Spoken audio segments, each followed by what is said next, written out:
আচ্ছা কেমন হয় যদি আপনি যেই মানুষটার সাথেই কথা বলতেছেন সেই মানুষটা আপনার ফ্যান হয়ে যাচ্ছে?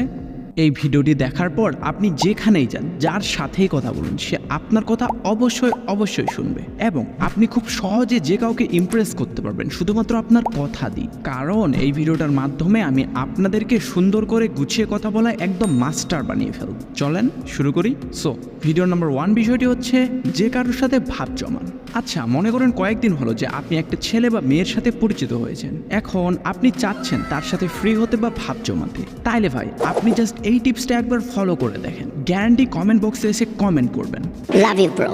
সেই টিপসটি হলো আপনি জাস্ট সিম্পলি তাকে জিজ্ঞাসা করবেন কথার মাঝে, সো লাইফে কি চলতেছে। আপনি যখন তাকে জিজ্ঞাসা করবেন যে তার লাইফে কি চলতেছে, তখন সে অবশ্যই আপনাকে একটা উত্তর দেবে। যেমন সে উত্তর দিল, ধরেন আজ বাসায় কিছু মেহমান আসছিল, আম্মু বলল তাদের সাথে কথা বললাম। দেন আপনি আরও বললেন যে আচ্ছা তোর অকওয়ার্ড ফিল হয় না মেহমানদের সামনে যাইতে, কথাবার্তা বলতে? আমার তো মেহমানদের সাথে কথা বলতে কেমন কেমন লাগে। তারপর সে আরেকটা উত্তর দিল, আপনিও উত্তর দিলেন। এইভাবে আপনি ধীরে ধীরে সামনে এগিয়ে গেলেন। মূলত এখানে আপনি জাস্ট আপনার সামনের জনকে তার ডেইলি লাইফ সম্পর্কে প্রশ্ন করবেন, আর সে যেটা উত্তর দিবে সেটা নিয়ে আপনি তার সাথে কথা বলবেন। বিশ্বাস করেন ভাই, এই টিপসটা আপনি ইউটিউবে কোথাও খুঁজে পাবেন না। আর অনলি এই টিপসটাকে কাজে লাগিয়ে আমি অনেকের সাথেই ফ্রি হয়েছি। আচ্ছা এখন ভিডিও নাম্বার 2 টিপসটি হচ্ছে অ্যাক্টিভ লিসেনিং। এটার মানে হলো আপনি যার সাথে কথা বলতেছেন আপনার অবশ্যই তার কথাগুলো মনোযোগ দিয়ে শুনতে হবে। কারণ মানুষ কথা বলতে ভালোবাসে, আর যেই মানুষটা অন্যের কথা খুব ভালোভাবে শোনে তাকে সবাই অনেক পছন্দ করে। মনে রাখিয়েন, সৃষ্টিকর্তা আপনাকে দুইটা কান দিয়েছেন কিন্তু একটা মাত্র মুখ দিয়েছেন, যাতে আপনি মুখের চেয়ে কানের ব্যবহার বেশি করেন। এছাড়াও আপনি যখন অপরজনের কথা খুব মনোযোগ দিয়ে শুনবেন তখন সে বুঝতে পারবে যে আপনি তার প্রতি ইন্টারেস্টেড, আর সে তখন নিজের অজান্তে আপনাকে ট্রাস্ট করে মন খুলে কথা বলবে। এটা human psychology. So video number 3 বিষয়টি হচ্ছে চাপা না মারা।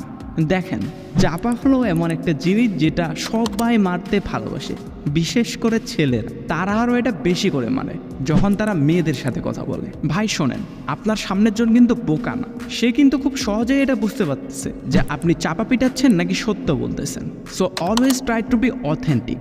আচ্ছা ধরেন সাথে সাথে সে আপনার চাপাটা ধরতে না পারলেও একদিন না একদিন সে অবশ্যই আপনার চাপাটা ধরতে পারবে, আর তখন তার সামনে আপনার ইমেজের পুরো ধাঁচিয়া উড়ে যাবে। হ্যাঁ, আপনি আপনার ক্লোজ নাল্লা বেরোজগার ফ্রেন্ডগুলোর সামনে চাপা মারতে পারেন, নো প্রবলেম, কোনো সমস্যা নেই। কিন্তু আপনি নতুন কারোর সামনে বা আপনার ক্রাশের সামনে বা কোনো ইম্পর্টেন্ট কনভারসেশনে চাপা মারা থেকে অবশ্যই বিরত থাকবেন।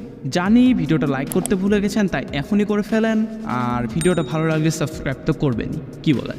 সো ভিডিও নাম্বার 4 বিষয়টি হচ্ছে speaking exercise.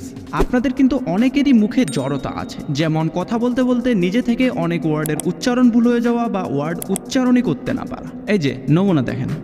Today I am going to make a new video, so please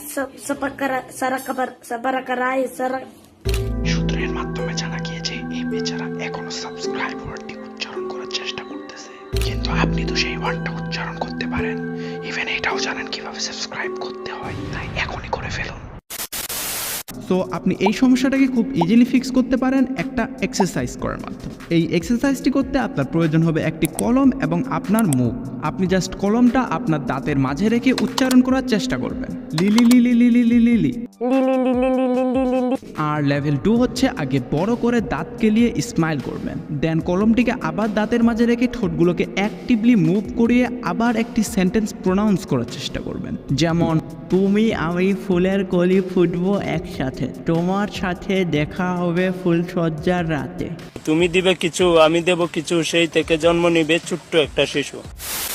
আপনি এই এক্সারসাইজটা প্রতিদিন 2 থেকে 3 মিনিট করলে ভালো রেজাল্ট পাবেন। সো ভিডিও নাম্বার 5 বিষয়টি হচ্ছে ফেক স্মাইল। অন্তিক ভাইয়ের ভিডিওর একটা ক্লিপ দেখেন। হ্যালো ভাইয়া, পরিচয় করে দিই। ইনি হচ্ছে গিয়ে এটা কি? আমি হাসতেছি তো। এটা কি ধরনের হাসি? কম হয়েছে, আরো জোরে হাসবো। Stop it. ভাইয়ার মতো আমারও ওই একটাই কথা, হাসতে না পারলে জোর করে হাসিয়েন।